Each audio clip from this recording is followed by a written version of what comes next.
Oo.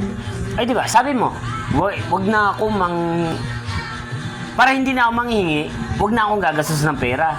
Ay, ano, para hindi na ako manghingi, gagastusin ko na yung pera. Ano kasi, ginastos ko yung pera ko 10 na lang. Ngayon. Ginastos ko na lang. Bakit? Marami yung binili ko Di bukas manghingi ka pa rin kay Lola ng pera kasi ginastos mo yung pera mo. Uy, ang galing mo! Tama naman, di ba? Ginastos mo yung pera para bukas manghingi ka pa rin ng pera. Pang ano ko yun sa wallet ko yung kulit. Hirap. Nung ginastos mo yung pera mo, binayad mo dun. Oo. Wala ka ng pera. Bakit? Wala ka ng pera. Meron ko pera.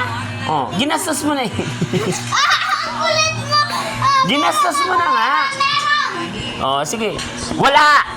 Meron! Wala na nga! Meron! Sige. Patingin.